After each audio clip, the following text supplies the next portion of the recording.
22절에서 24절 말씀입니다.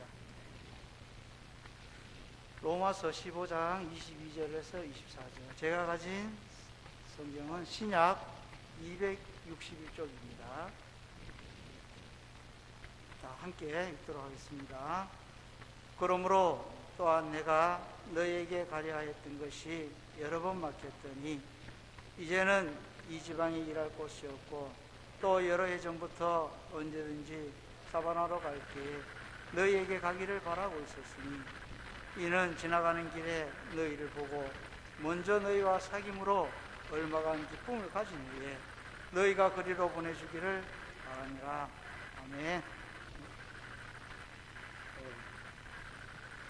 우리 장로님께서 사회를 보시는데 당황스럽게 제가 옆으로 나왔습니다. 요즘 가끔 이럴 때가 있는 것 같습니다. 지난 우리 주일학교 선교 여행 캠프 할 때도 우리 오전 2부 예배 시간이 1부 캠프였고 오후 찬양 예배 시간이 2부 캠프를 썼는데 우리 사전에 이렇게 우리 당회원들과 우리 교육팀 관계자들이 다 이야기를 하고 어떻게 준비한다는 걸 다 하고도 제가 와서 보이는데 그거 원칙과 그것과 다르게 되었을 때 제가 조금 더 신중하게 묻고 또 조금 천천히 움직이는 게 좋은데 그렇지 못하고 그 시간에 왔다 갔다 해서 우리 성도님들이 조금 당황하시거나 힘드셔서 같아서 그 이야기를 제가 오전 일부 예배나 그리고 새벽 기도회 때 다 했지만은 좀 전에 한 번 더 하라고 저도 모르게 요 앞에 나왔던 거예요. 의식은 하지 않았는데 제가 늘 부족한 점이 너무도 많습니다.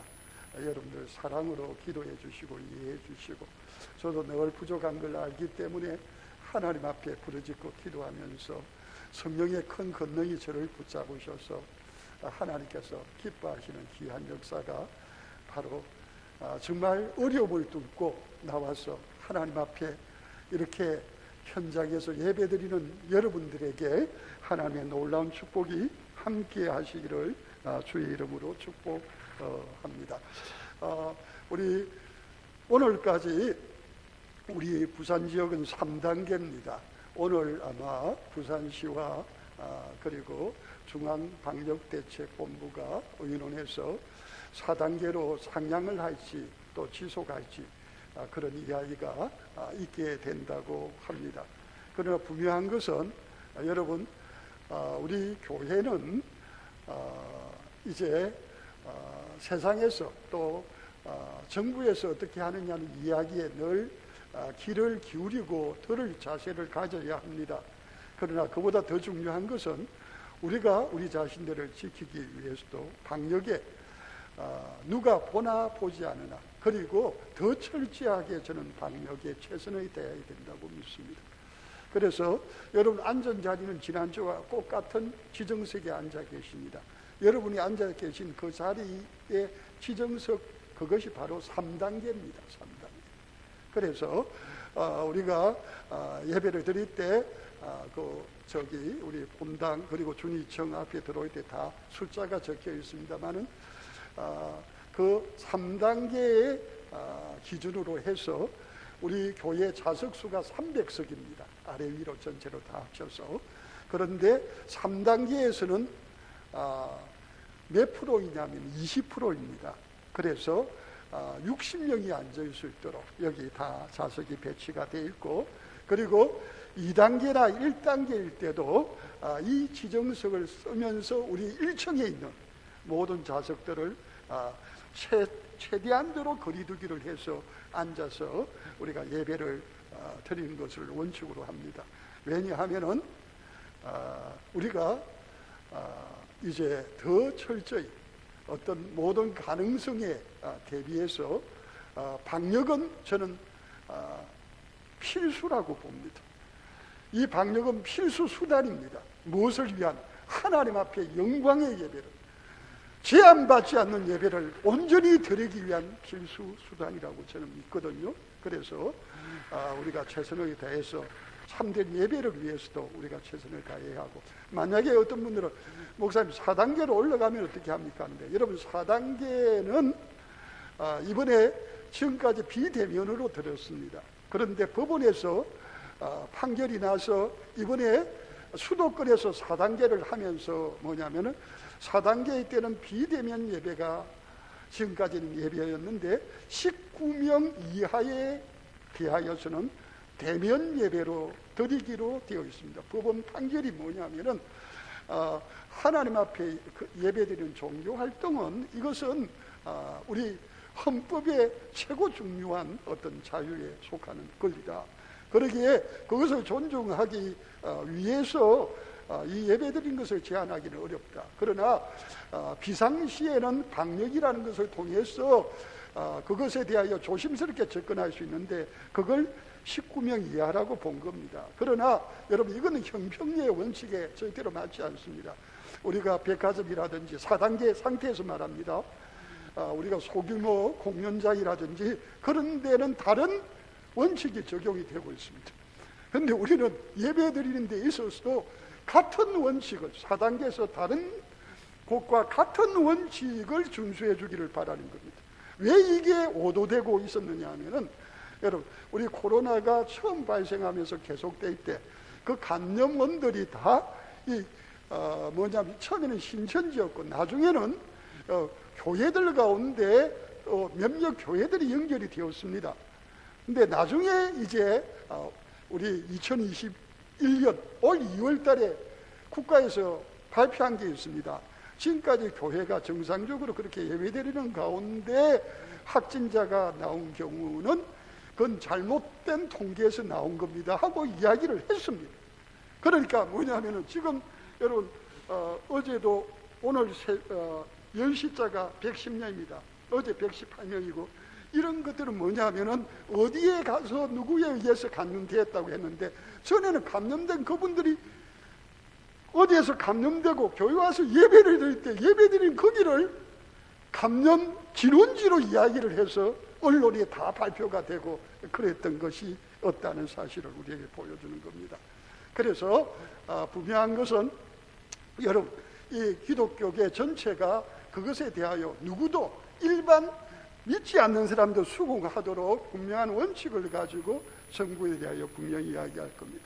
그러나 그것이 이야기되기 전까지는 여러분 4단계가 되더라도 19명 이하로 대면 예배를 드리고 거기에 참여하지 못하는 분들에게는 비대면으로 지금까지 우리가 하던 것 같이 이렇게 카카오 채널을 통해서나 유튜브 라이브를 통해서 그 관계는 우리 방송 관계자들하고 이렇게 의논이 돼야 되겠습니다만 그렇게 연결이 될 겁니다.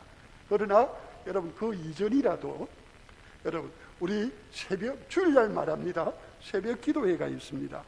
주일 오전 1부 예배가 있습니다. 주일 오전 2부 예배가 있습니다.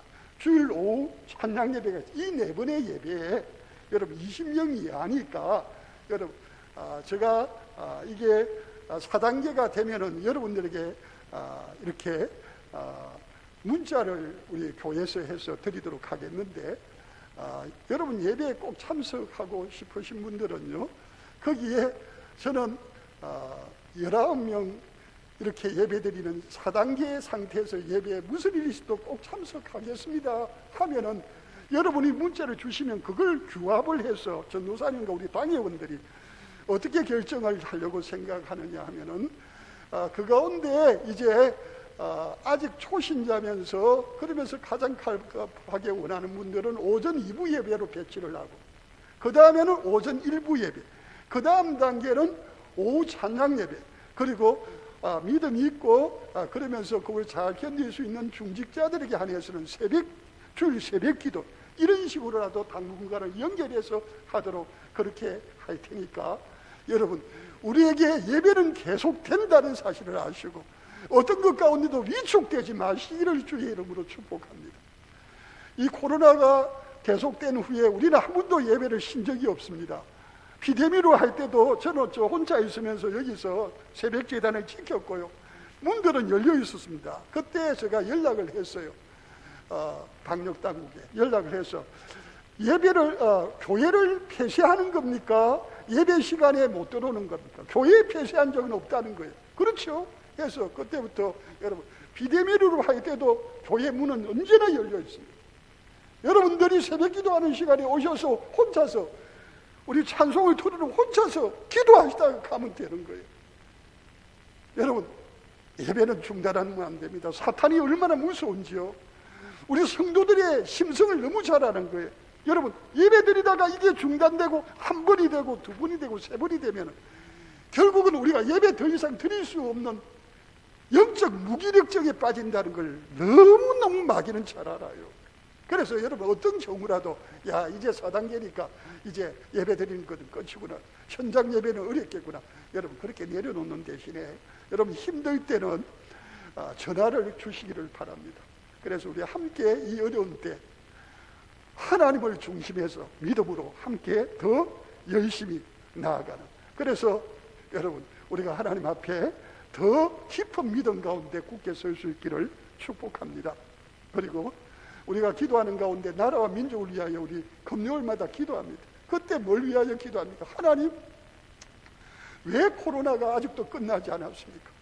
우리가 하나님 앞에 잘못한 것이 있으면 지금 고치게 하시고, 그리고 예배를 소홀히 하면서 우리가 예배를 귀하게 여기지 못했던 것, 이 코로나가 끝나기 전에 우리가 철저히 고칠 수 있게 하여 주옵소서.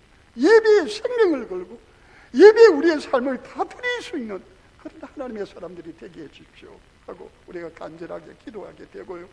그래서 우리가 기도하는 시간에 우리가 나라와 민족을 위하여 기도합니다. 여러분, 하나님이 역사하시면 이 코로나가요 아무리 장거래도 하나님이 멈추게 하시면 크신 권능으로 멈추게 할 수 있는 능력이 있는 하나님이신 줄 믿습니다. 여러분, 하나님 능치 못함이 없습니다. 여러분, 교회가 왜 모여야 합니까? 그 하나님께 이 나라와 이 민족을 위하여, 고통받는 이 코로나로 인하여 많은 사람들이 있지 않습니까?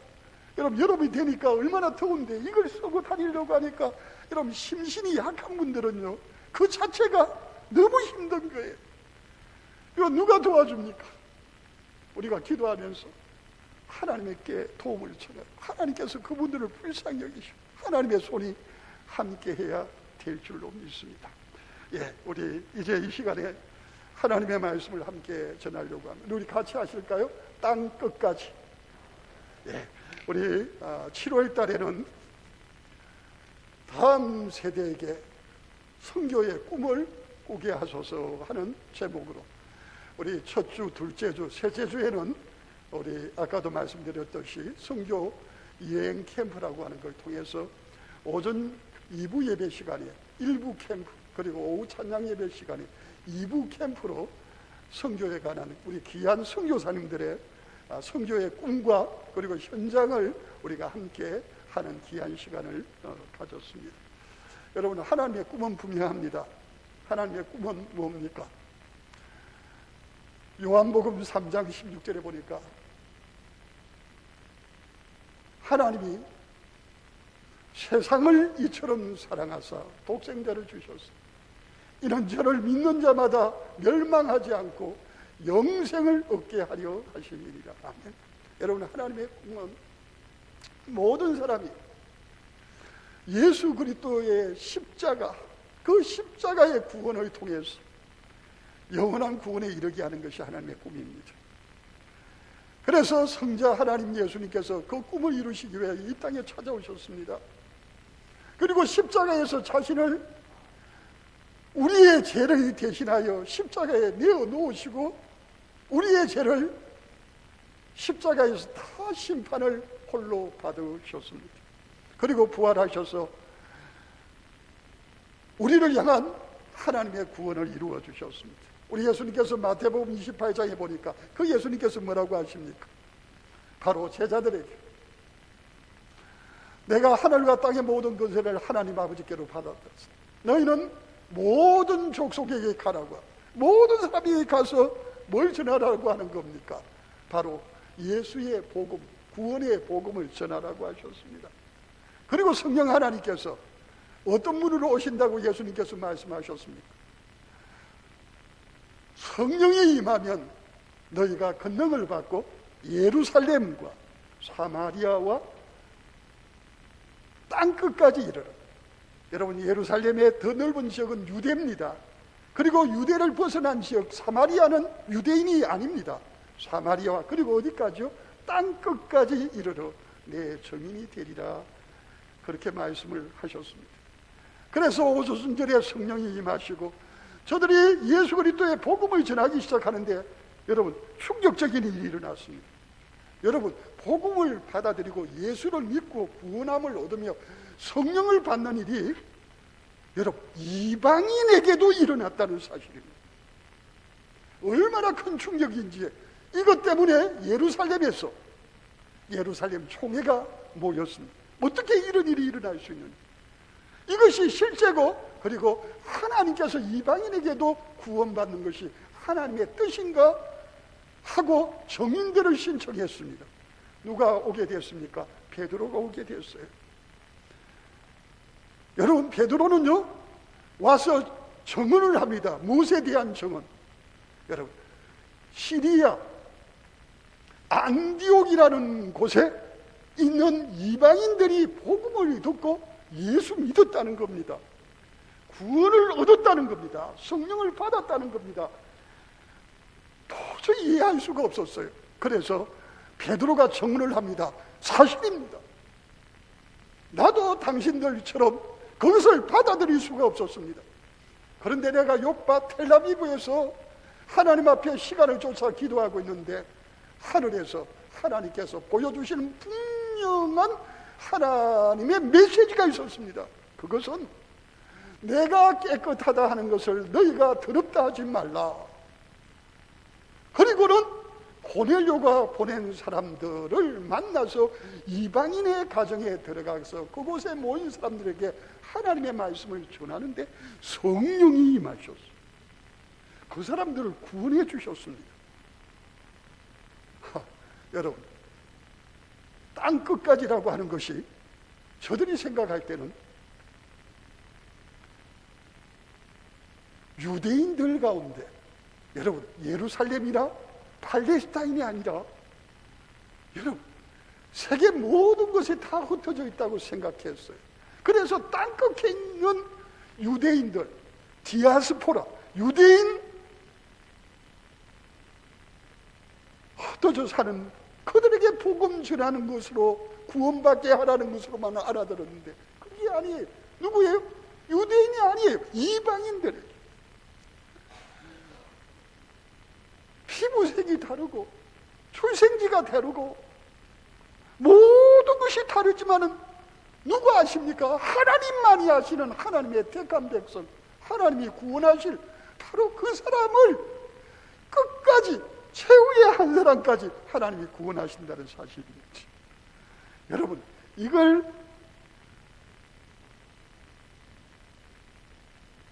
사도들이 모여서 총회로 모여서 하나님의 결정은 더 이상 유대인에게만 구원이 제한되지 않는다. 이방인 모두 우리가 이해하든지 하지 않든지 상관없이 하나님이 택한 사람에게 하나님은 반드시 구원이 이루어지게 하신다 하는 사실을 깨닫게 된 겁니다. 그리고 하나님께서 이 일을 이루시기 위하여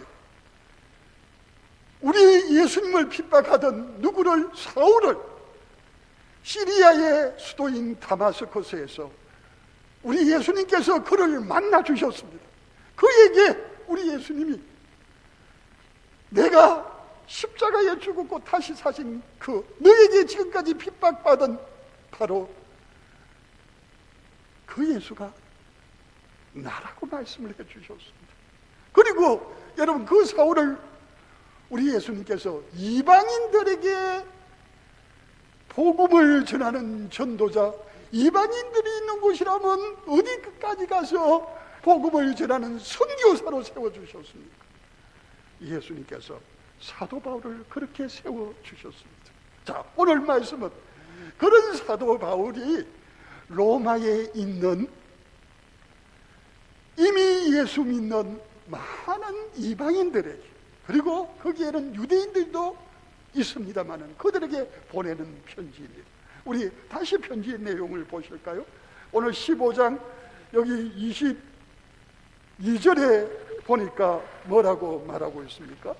그러므로 또한 내가 너에게 가려 하던 것이 여러 번 막혔더니 이제는 이 지방에 일할 곳이 없고 또 여러 해 전부터 언제든지 스바나로 갈 때 너희에게 가기를 바라고 있었으니 이는 지나가는 길에 너희를 보고 먼저 너희와 사귐으로 얼마간 기쁨을 가진 후에 너희가 그리로 보내주기를 바랍니다. 아멘. 여러분, 석절입니다.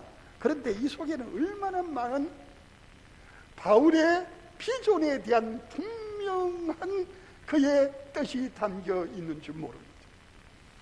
여러분, 이때가 언제냐면은 여러분 주후 58년 사도 바울이 아테네에서 선교하다가 거기서 고린도로 가게 되었습니다. 그가 고린도에 있으면서 그곳에서 누구를 만나느냐 하면 로마에 살던 브리스길라와 아굴라 부부를 만나서 로마에 있는 크리스찬들에 대한 모든 형편을 그가 다 들어서 알게 되고 그리고 그곳에서 시간이 지나가게 됩니다. 그곳에 있으면서 어디입니까? 고린도에 있으면서 그는 이제 로마에 있는 크리스찬들에게 편지를 적기 위하여 이렇게 로마서 1장부터 16장까지 있는 편지를 보내게 됩니다. 그런 편지를 보내면서 거의 편지의 말미에 로마에 있는 크리스찬들에게 자신이 누구이며 당신들에게 어떻게 갈 것인지 말하고 있습니다. 제가 여러분들에 대하여 이야기를 들으면서 내가 로마에 여러 번 가고자 하였다. 그런데 이제 내가 하나님께서 내게 주신 선교에 대한 분명한 비전이 있다. 하나님의 꿈이 땅 끝까지 하나님이 택한 백성에게 복음 전하라고 하는 것입니다. 그 주님의 꿈을 내가 늘 기도하면서 하나님 앞에 가져가다가 하나님이 내게 주신 비전이 생겼다. 그 비전은 뭐냐면 땅 끝까지가 내게 꽂혔다는 거예요. 끝까지.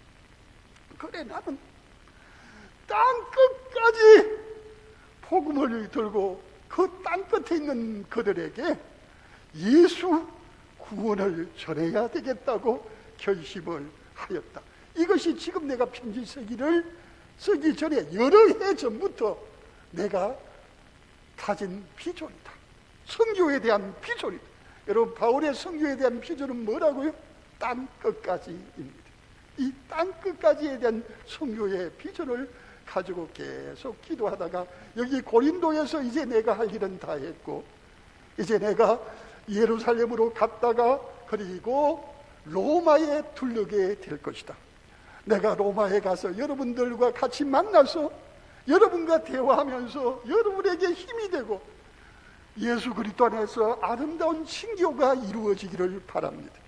그러나 여러분, 나는 스바나로 가기로 했습니다. 그리고 여러분과 만난 뒤에 여러분들이 저를 도와주셔서 제가 스바나로 가서 복음을 끝까지 잘 전할 수 있도록 도와주시기를 원합니다 하고 24절에 이렇게 적고 있습니다. 여러분, 제가 땅 끝까지 이야기를 하고 스바나 이야기를 왜 합니까? 여러분, 이때 당시에 스바나는 땅 끝입니다. 여러분, 우리 대한민국의 땅 끝 마을은 어디에 있는지 아시죠? 여러분, 우리 육지 가운데 땅 끝 마을이 어디입니까? 저 전라남도 해남입니다. 아시죠? 땅 끝 마을이다. 여러분, 여기 땅 끝 마을이 어디냐면은 여러분, 스바나입니다. 이때 당시 스페인. 우리 성경에 보면은요, 제가 지난번에 말씀을 드렸습니다만은 요나 선지자, 요나 선교사가 이 사도 바울이 이제 선교사로, 이방 선교사로 부름받기 800년 전에 여호와 하나님께서 그를 어디로 가라고 하셨습니까? 니느웨로 가라고 하셨어요.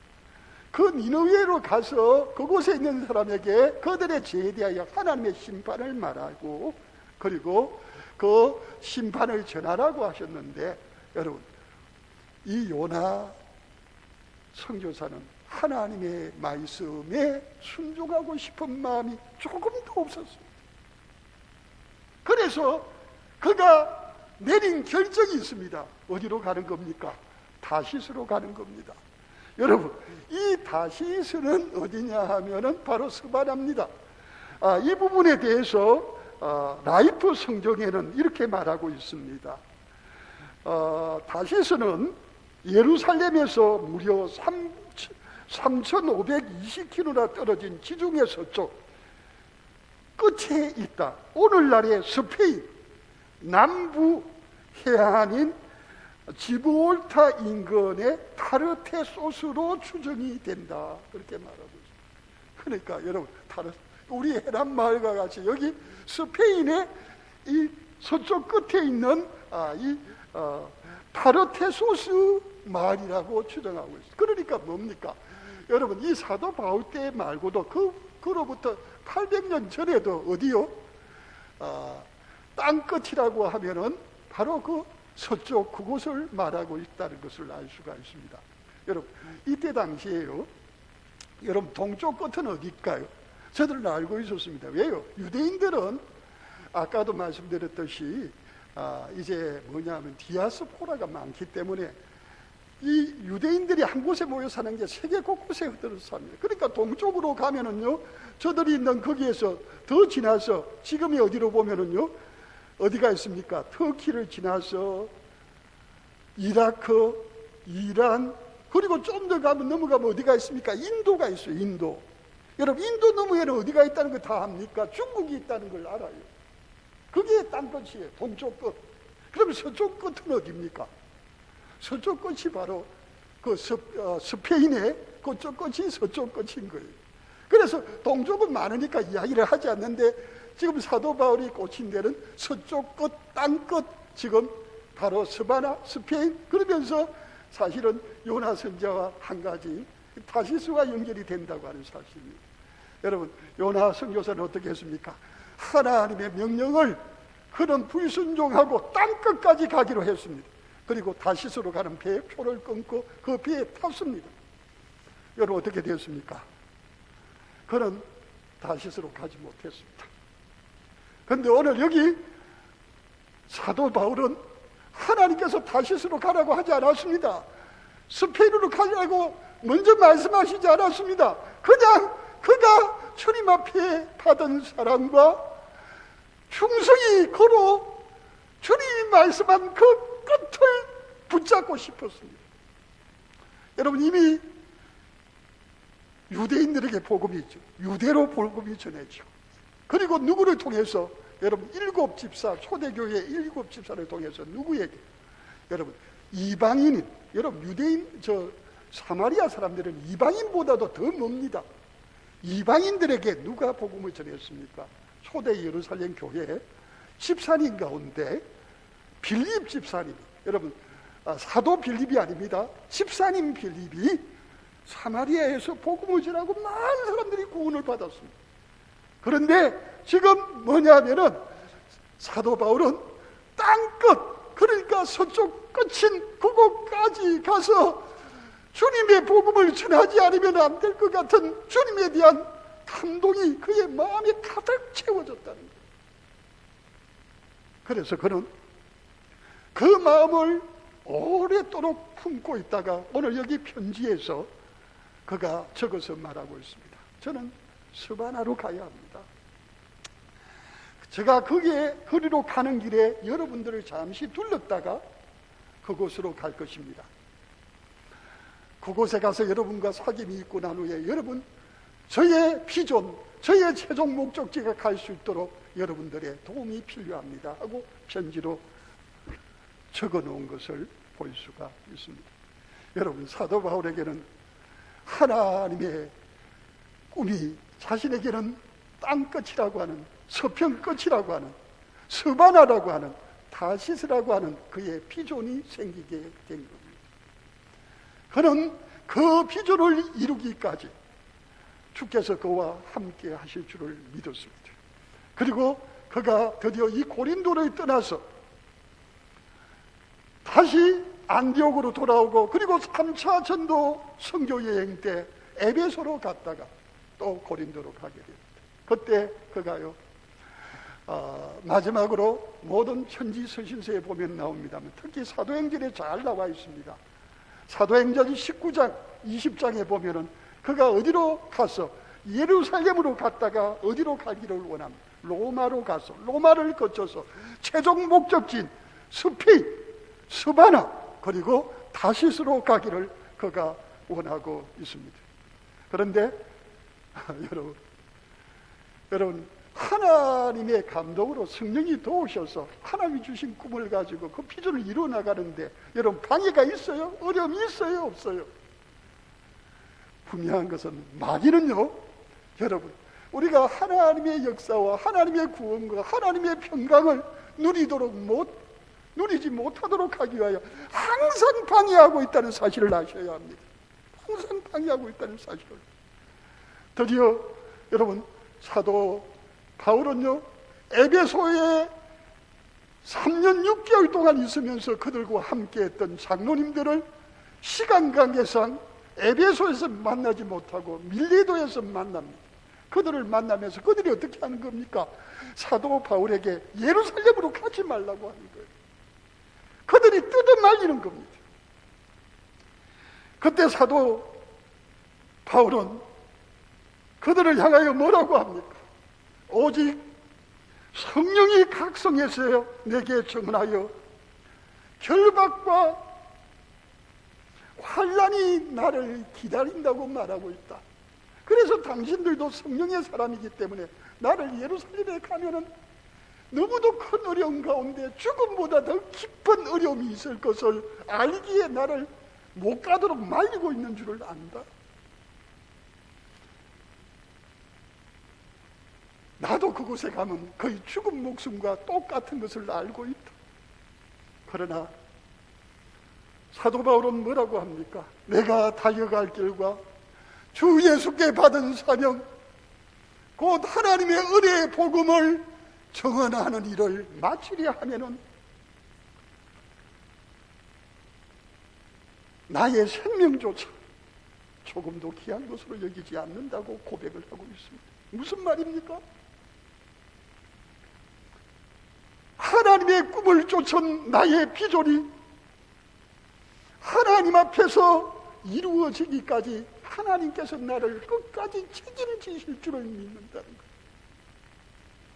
나는 어떤 일이 있어도 이것 때문에 죽음보다도 더 큰 위험과 고난과 역경이 온다 할지라도 나는 주님의 길을 간다는 거예요. 나는 십자가의 길을 걸어가겠다는 거예요. 나는 주님이 날 위하여 이루신 그 구원을 내가 풍성히 누렸다시, 주님이 나를 통하여 원하는, 내가 가는 길에 죽음보다도 더한 고통이 있지만 그 가는 길에 있는 영혼들, 그 영혼들에게 영생의 복음을 전해주겠다는 거예요. 이것이 하나님이 내게 주신 사명이라는 거예요. 이 사명을 나는 끝까지 감당하겠다고 하는 거예요. 그러니까 모두가 뜯어말려도 그런 그 길을 가는 거예요. 어떻게 됐겠습니까? 여러분, 스바냐로 갔을까요? 못 갔을까요? 그는 예루살렘에 갔다가 붙잡혔고 고문을 받았고, 그리고 가이사랴에 가서 그곳에 거의 2년 가까이 있게 됩니다. 오랜 시간 동안 있게 되죠. 많은 고난과 역경들이 있었습니다. 결국은 어디로 갑니까? 로마로 갑니다. 그리고 로마에서 그는 가택 연금 상태에서 옥중에 있는 것이나 마찬가지로 자유 없이 지내다가 결국 옥중에서 있을 때 옥중 서신을 쓰고 디모데 전서를 적는데, 그리고 난 다음에 여러분 어떻게 됩니까? 그가 로마 옥중에서 1차로 풀려난 다음에 스바냐로 가게 됩니다. 여러분, 성경에 보면 스바냐로 갔다는 기록이 없습니다. 그러나 디도서를 보면 유출할 수 있습니다. 그러나 더 분명한 것은 그것에 대한, 여러분 사실은 여러분 제3차 여행을 끝나고 선교 여행을 끝나고 로마는 제4차 선교 여행입니다.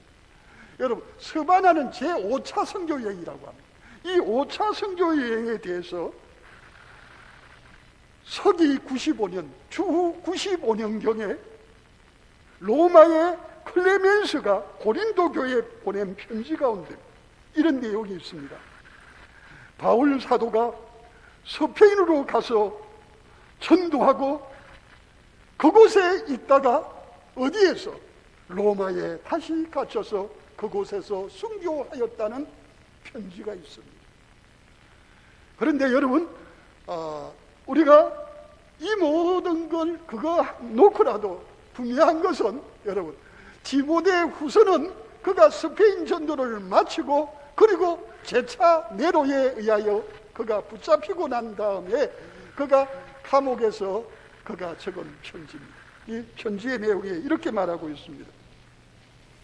디모데 후서에 보니까 사도 바울은 전제와 같이 내가 벌써 부어지고, 여러분 전제와 같이 벌써 부어진다는 것, 전제는요 하나님 앞에 자신을 드리는 뭡니까? 우리 포도주로 된 액체로 하나님께 바치는 겁니다. 번제와 같이. 그 말은 무슨? 내가 이제 주님 앞에 내가 할 일을 거진 다 한 것 같아 하는 말입니다. 그러면서 나의 떠날 시각이 가까웠도다. 나는 선한 싸움을 싸우고 나의 달려갈 길을 마치고 믿음을 지켰으니 이제 후로는 나를 위하여 의의 면류관이 예배되었으므로 아멘. 그렇게 고백하고 있습니다. 디모데후서. 무슨 말입니까? 이제 자기 할 일을 어디에서 끝이 납니까? 제 5차 선교 여행지인 스바나, 그곳에 갔다 왔고, 그리고 다른 교회를 돌보면서 그는 재차 감옥에 갇혔습니다. 디모데후서는 이제 그는 네로에 의하여 순교당할 것이 곧 눈앞에 왔다는 사실을 너무도 잘 알고 있습니다. 그런데 그는 어떻게 하고 있습니까? 이제 편안합니다. 여러분, 에베소 교회 장로들을 빌레도에서 보았을 때는 그는 뭐라고 그랬습니까? 나는 간다는 거예요. 끝까지. 내 생명을 조금도 귀한 것을 여기지 않고 끝까지 가겠다는 거예요. 그런데 디모데후서 4장에서는 뭐라고 합니까? 이제 나의 달려갈 길을 다 다가왔다. 이제는 뭡니까? 우리 주님께서 나의 이 생명을 주님 품 안에서 편히 쉬게 하실 때가 왔고, 주님 앞에 섰을 때 주님이 나를 위하여 뭘 준비하신다고? 의의 면류관을 준비하신다고 하는 걸 보게 돼요. 여러분, 얼마나 감사한지 모릅니다. 여러분, 하나님께서 여러분을 구원하셨습니다. 사도 바울도 마찬가지로 우리를 구원하신 하나님께서 우리를 가지고 계신 하나님의 사랑의 꿈이요, 하나님의 그 사랑과 하나님에 대한 말로 다 할 수 없는 감사와 감격이 찬 중성으로 가득 찬 사도 바울, 그리고 하나님의 사람들에게는 이게 뭐가 되는 겁니까? 비전이 되는 거예요. 나도 하나님이 원하신다면 아무리 힘들고 어렵더라도, 십자가의 길이라도 고난의 길이라도 내가 그 길을 뚫고 주님과 함께 가서 그 영혼을 살리겠습니다. 여러분, 선교사로 가는 것만 포함되는 것이 아닙니다. 여러분 가까이에 여러분이 아무리 공략해도 주님께로 돌아오지 않는 마음이 너무너무 여리고성같이 굳게 닫혀있는 심령들 어떻게 뚫을 겁니까? 그들이 선교지입니다. 어떻게 할 겁니까? 어떻게 할 겁니까? 그러나 여러분이 그 비전을 가졌다면, 그 사명을 가졌다면, 주님 앞에 기도하고 주님을 의지할 때 주님은 반드시 그 사명을 다하기까지 여러분의 생명을 데려가지 않으실 겁니다. 그 사명을 다하기까지 여러분과 함께 합니다. 여러분에게 하나님이 얼마나 놀랍고 얼마나 대단한 문제를 여러분 경험하고 또 경험하게 해주실 줄로 믿습니다. 우리가 하나님을 뿌리치지만 우리가 진심으로 하나님을 의지할 때 하나님 우리에게 너무도 가까이에 다가오십니다. 우리에게 주님이 원하시는 주님의 꿈을 우리 가운데 드러내어 주십니다. 내가 죽기 전에 마지막 해야 될 하나님이 가장 기뻐하시는 일이 뭘까? 그것을 꼭 집어서 잡게 만드십니다. 그걸 부여잡고 그것 위하여 살다가 주님이 이루게 하시고, 그리고 난 다음에 우리의 삶을 내려놓고, 주님 이제는 됐습니다. 주님 오늘 밤에 주님 이 시간 나를 데려가 주십시오. 기쁨으로 눈물을 흘리면서 하나님 앞에 우리의 영혼을 맡길 수 있게 된다는 사실입니다. 저는 우리 고평교회 성도들이 사도 바울처럼 나를 향하신 하나님께서 원하시는 일을 굳게 잡을 수 있기를 축복합니다. 하나님의 꿈을 공유하면서 하나님이 여러분에게 주신 비전, 그 비전, 천하보다도 귀한 영혼을 살리는데, 그 영혼을 살리기 위하여 여러분의 삶, 여러분의 생명, 여러분의 건강, 여러분의 믿음, 여러분의 삶을 딱 잡아주시기를 축복합니다. 교회가 존재하는 이유가 뭡니까? 성도들이 존재하는 이유가 뭡니까? 하나님과 함께 이 꿈을 공유하기 위하여 존재하는 줄을 믿습니다. 우리 고평교회, 이 시간 우리 사랑하는 성도님들이 기도하는 가운데 하나님께서 어떤 분은 오래전부터, 어떤 분은 하나님께서 오늘부터, 어떤 분은 하나님께서 차후에라도 여러분을 통하여 하나님께서 하시고자 하는 그 놀라운 그것을 붙잡게 하시고 하나님의 은혜가 함께 하기를 주의 이름으로 축복합니다. 우리 이 시간 다 같이 주여 한번 외치고 우리 함께 기도하시겠습니다. 주여, 주여.